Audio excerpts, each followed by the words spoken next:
Hi, I'm Chris LaRocque. I play guitar in a band called Pray for Sound from Boston, Massachusetts, and this is my stuff.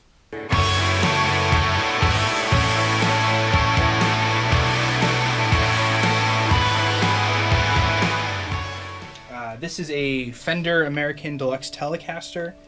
It actually originally belonged to our other guitarist, Bruce. I actually really like this guitar. I didn't expect to, because our other guitarist, Nick, actually owned one right before Bruce, and I definitely took a while to warm to the guitar, but it's definitely become one of my new favorites to play. It's pretty cool. It's got a phase reversal in the volume knob so that you can swap the phase between your neck and bridge pickups, which can be helpful and get some cool sounds. And it's definitely, without a doubt, the nicest guitar I've ever owned. So I've been enjoying getting used to it over the last year or so that I've had it, and slamming it into whatever I can.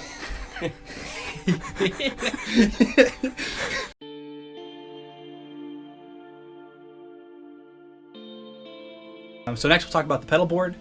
I really like swapping gear and trading gear, so this always kind of is changing, and I'm moving stuff around and trying new things out, but at least right now this is the current rendition of what we're doing. So we as a band run a set on rails, so we play to a click, and that click sends MIDI tracks out of Logic to control Bruce, our other guitarist's axe effects, as well as a light rig working with us. And lately I've been using this new piece that I actually just recently got.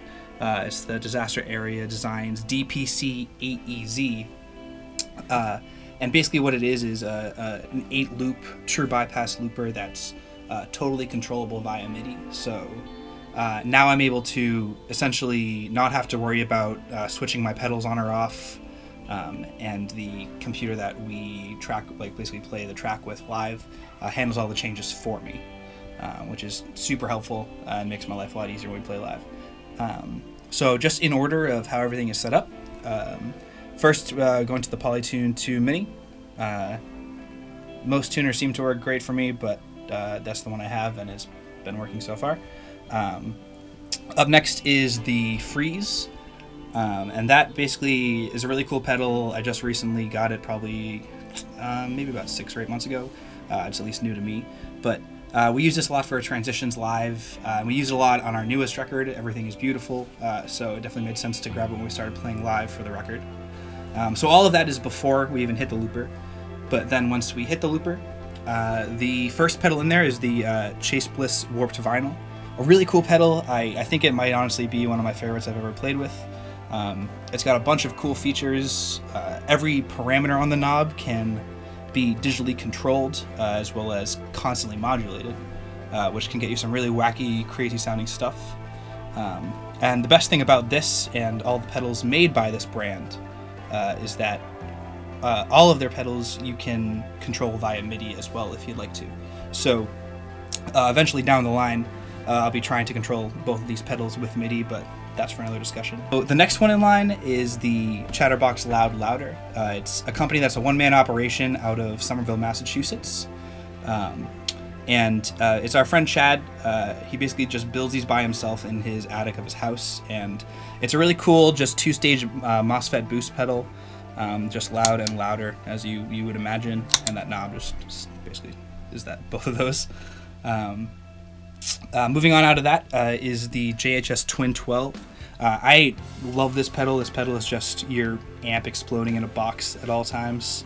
It's got a really cool sound. It can do a bunch of different things, but I really love it just for totally insane, not so gain stuff for anything heavy that our band might do.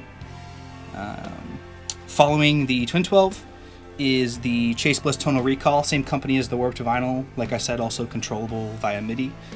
This pedal is really cool. You can get some really insane things that you'd usually wish you could have in a delay pedal, like the repeats running away and coming back to you, as well as doing some really glitchy things with how the mix is operated, like I said, because all of these controls and parameters can all be automated at any time. So it's a really cool pedal. There's so much you can do with it that I've yet to even scratch the surface of, so I'm really excited to start digging into that more.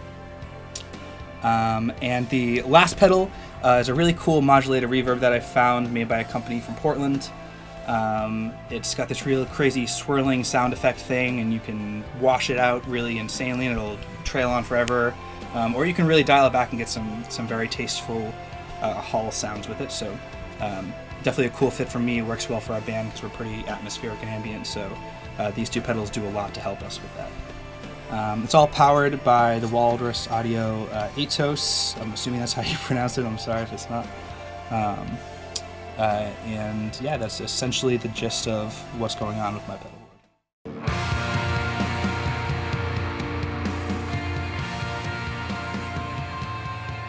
So lastly is my amp. I played an AC15C1. It's just kind of the most basic bass model AC15. I used to be playing an AC30C2, and I really liked that amp. It's kind of what initially got me into Vox. It was actually also like my first real amp I ever owned. And so I've kind of just been stuck with Vox ever since. I really enjoy the sound of the amps. I specifically went from the 30 to the 15 because with the 15 I can crank it all the way up and it's just loud enough for Pray for Sound. So it kind of gets this really great effect of the amp kind of sounding it's exploding during really big, insane sections where I'm pumping a bunch of drive into it. And it still is able to kind of speak really well compared to Bruce's Axe Effects, which he uses, and or the guitarist Nick's AC30. It kind of just fits right in there in a really cool spot. So I've been enjoying the results I've been getting with it. You'll see on top here, I also will sometimes use an EBO when we're playing live for certain parts and songs. And this is the MIDI cable used to control my pedal board. But other than that, that's basically all of my stuff. That's what I play with every time. And like I said, I always swap things out, so this could all be different in 6 months.